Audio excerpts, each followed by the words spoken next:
Бүгінгі тақырып айдалатын негізгі агент суға қойылатын талаптарға, дайындау үрдісіне және техникаларына арналады.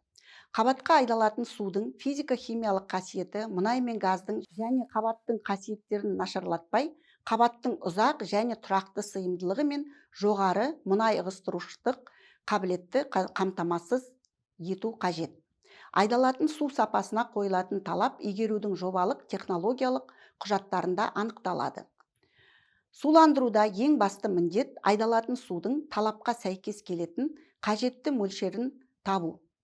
Суландырудың бірінші проблемасы қабаттағы мұнайдың әртүрлі тұтқырлығы және кен орындарды игеру жүйелерін талдау кезінде туындайды. МЮО салыстырмалы тұтқырлық коэффициенті. Мұндағы МЮО судың тұтқырлығына қатысты мұнайдың салыстырмалы тұтқырлығы өлшемсіз шама, МЮН мұнайдың тұтқырлығы, мысалы мегапаскаль көбейтілген секунд, судың тұтқырлығы мегапаскаль көбейтілген секунд. МЮО тең болады МЮН бөлінген МЮС салыстырмалы тұтқырлық коэффициенті. Мұнай және судың тұтқырлығының қатынасы өссе де, қабат жағдайында ағымдық мұнай бергіштік төмендейді. Егерде бұл қатынас 100-ден жоғары болса, мұнай кен орындарын қабатты әдеттегі су айдау жолымен суландыру тиімсіз болады. Себебі соңғы мұнай бергіштік төмен болып, шамамен 0,1 құрайды. Сондықтан суландыруды пайдаланып кен орындарды игерудің бірінші проблемасы ол мұнай және судың тұтқырлығының жоғары қатынасының сонымен бірге ағымды және ақтық мұнай бергіштігіне оның ньютондық емес қасиеттерінің әсерін жою қажет болады. Ал екінші проблемасы коллекторлардың тіпті ең қолайлы өтімділік жағдайларында және мұнай және судың тұтқырлығының қатынасы параметрлерінің шамалы мөлшерінде су мен мұнайды толық ығыстырып шығару мақсатында жете алмаумен байланысты. Үшінші ең көлемді проблемасы ол суландыру процесімен қабаттарды толық қамтамасыз етуге қол жеткізу. Әрине ең алдымен дайындалатын бұл су көздері, яғни сумен қамтылу орны. Ол табиғи, теңіз, не өзен сулары және қабат сулары. Табиғи сулардың құрамында құм, лай, еріген тұз сияқты көптеген тұнбаға түсетін құрамдары болады. Олар әрине мұнай бергіштікті, қабаттың өткізгіштігін төмендететін факторлар.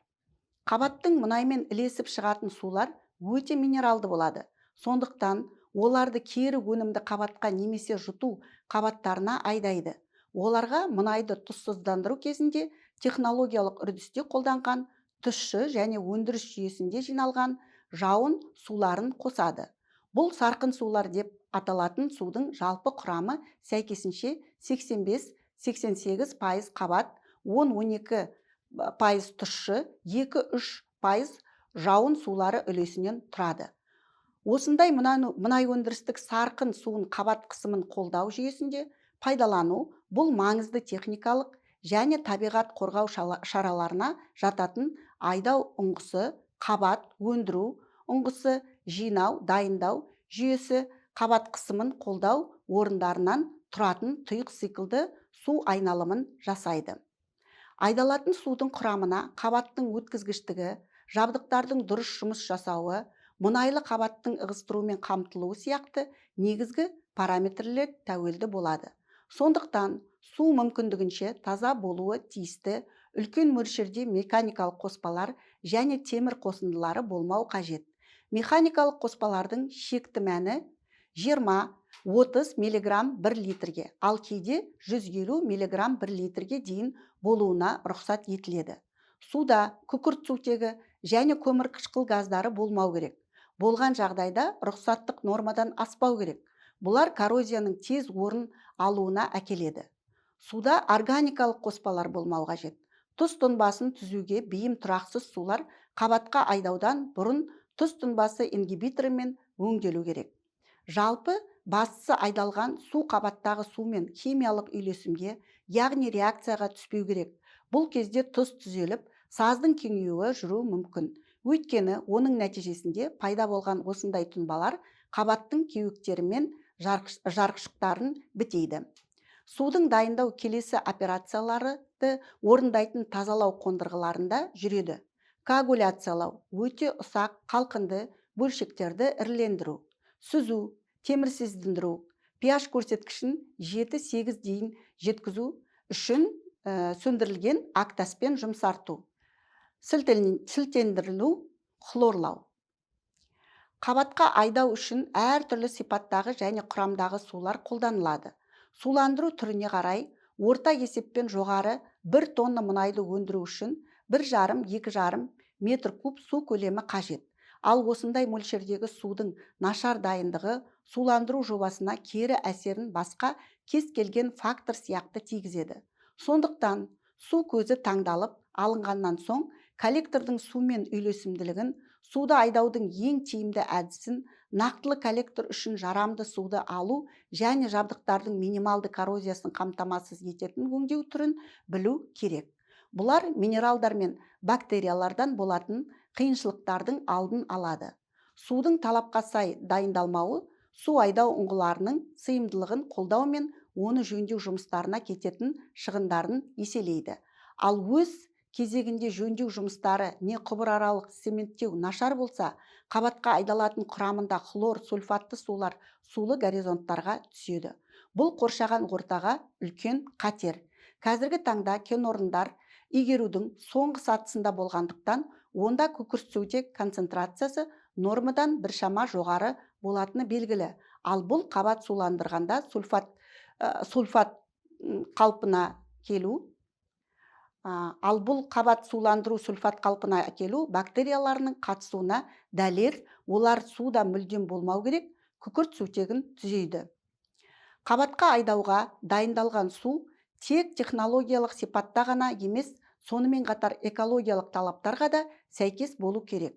Сондықтан екі сатылы сораптан тұратын жүйе арасындағы қондырғыларда тазаланады.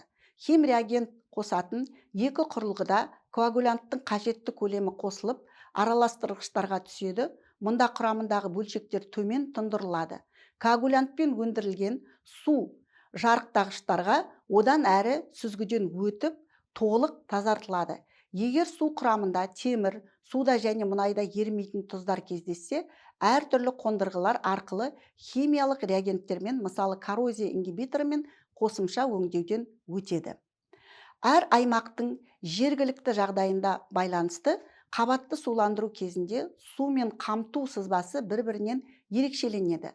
Бірақ әрбір сызба негізгі элементтер: 1 су өндіру скважиналары, 2 сорап орталығы, 3 ақшық су өндіру, 4 су тазарту орталығы, 5 шоғырланған сораптар орталығы, 6 өндіру ұңғыларының орналасу аймағы, 7 су айдау ұңғыларынан тұрады.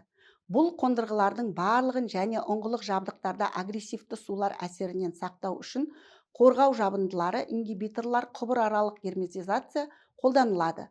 Су мен қаптау сызбасының негізгі элементтері айдау ұңғылар жүйесі, құбыр өткізгіштіктер және агентті айдау бойынша шоғырланған сорапты орталық және су дайындау, яғни тазарту орталығы.